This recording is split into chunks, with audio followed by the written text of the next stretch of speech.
चुगलखोर पड़ोसन। क्या कर रहे हो? छत पे जाके अखबार पढ़ूंगा। बस यही करो। तुम्हें पता भी है कि बहू क्या गुल खिला रही है? उसने नया फेसबुक अकाउंट बना लिया है।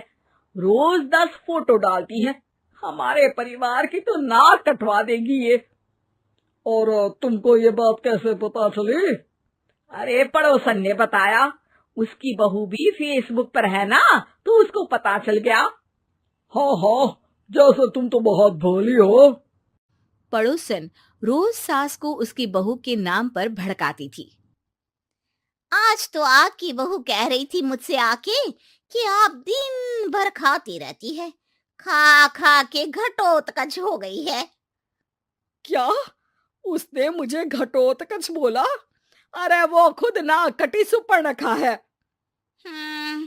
आप कह रही हो तो सही होगा, लेकिन आप उसको बताना मत कि मैं ये सारी खबरें आपको देती हूँ। शाम को जब बहू पड़ोसन के पास जाती है, आज तो तेरी सास तुझे सुपर्णखा कह रही थी, कल ताड़का भी कह देगी। पता नहीं इतनी अच्छी बहू मिली है, फिर भी वो तुझे राक्षसनी क्यों समझती है? आप कितनी अच्छी हैं।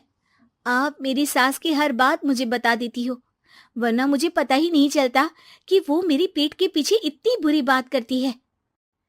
चालाक पड़ोसन रोज ही दोनों सास बहू के सामने उन दोनों की ही बुराई करती और चुगली करके बातें बता देती, ताकि दोनों में हमेशा लड़ाई होती रहे। आपने तो बस छत पे बैठ के अखबार पढ़ना है और चाय के घूंट पीना है। बहू की वजह से मुझे तो जहर के घूंट पीने पड़ रहे हैं। कल वो मुझे मोटी घटोत्कच बोल रही थी। तो तुम भी तो उसको नाक कटी सुपर्णखा बोल देती ना। हाँ हाँ, वही बोल दिया मैंने उसे। आप मुझे कितना समझते हो। बहुत अच्छे से। अब मुझे वो ये बात पड़ोसन ने बताई ना, वही तो है आपकी शुभ चिंतक। पर मैं इस बहू को ना सबक सिखा के ही रहूंगी। जरूर सिखाना चाहिए, पर आज तुम मेरे साथ शाम को छत पे बैठना, एक तरकीब बताऊंगा। बिल्कुल बिल्कुल, कितना ध्यान रखते हो जी आप मेरा। मैं ना सब ध्यान रखता हूँ। शाम को जब सास और ससुर छत पर बैठे होते हैं कि यहाँ खड़ी हो जाओ, यहाँ से ना तुमको पता चल जाएगा कि बहू की अगली चाल क्या है। अच्छा, कैसे? सवाल मत पूछो, जैसा कह रहा हूं वैसा करो। थोड़ी देर में ही छत पे बहू की आवाज आने लगती है। मेरी सास लायक ही नहीं है। मुझे पता होता तो सास बहू की भी कुंडली मिलवा लेती पहले ही। तेरी सास तो मुझे भी पसंद नहीं है। मेरे पास जब भी आती है तेरी बुराई करती रहती है। कभी सुपर्णखा कहती है, कभी हिडिंबा कह के कामचोर भी बोलती है, अरे कभी कभी तो चुगलखोर भी बोल देती है। काश आप जैसी होती मेरी सास। ऊपर छत पे पड़ोसन और बहू की आवाज सुन के सास के होश उड़ जाते हैं। समझी? जी समझी। सुबह तुम्हारे सामने ये बहू की बुराई करती है और शाम को बहू के सामने तुम्हारी। मतलब आप सिर्फ अखबार नहीं पढ़ते, सारी खबरें भी रखते हैं। अब तो इस पड़ोसन को भी सबक सिखाना पड़ेगा। शाम को सास बहू को जाके पड़ोसन की साजिश के बारे में बता देती है। हाँ, मुझे माफ कर दो माँ जी। तुम भी अपनी माँ जी को माफ कर दो, इन्होंने भी तो तुमको बहुत कुछ कहा है।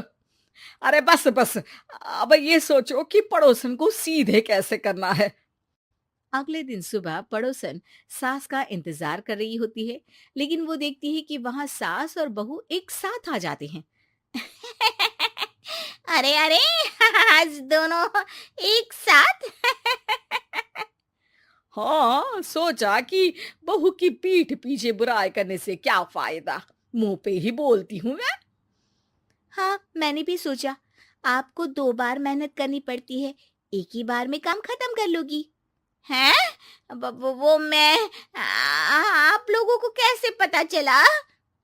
क्योंकि ऊपर वाला सब देख रहा है। पड़ोसन ऊपर देखती है, वहां ससुर खड़े होकर हंस रहे होते हैं। मतलब आप हमारी बातें सुन लेते थे? हाँ, सुन लेता था और मजे भी लेता था। आपको तो शकुनी होना चाहिए। क्या चाल खेली है आपने, एकदम सास बहू के सीरियल जैसी। तो बताओ पड़ोसन जी, मेरी बहू ने आपसे अब मेरे बारे में क्या बोला? यही बोला कि सास बहुत अच्छी है, बहुत ध्यान रखती है। अच्छा, और सास ने मेरी क्या बुराई की? नहीं ना की बुराई, हमेशा तारीफ करती है। भगवान सबको ऐसी सास दे। मेरी गलती है जो मैंने आप लोगों में आग लगाने की कोशिश की। पर छत पे लगा हुआ सीसीटीवी यानी कि शर्मा जी सब देख रहे थे। हाँ जी, मुझे माफ कर दीजिए। माफ क्या, आपको तो अब हम साफ ही कर देंगे अपने वालों की लिस्ट से। आज से आपकी और हमारी बात बंद, लेकिन बुराई जारी रहेगी। अब आपकी हरकत के बारे में पूरे मोहल्ले को बताना तो पड़ेगा ना आंटी जी।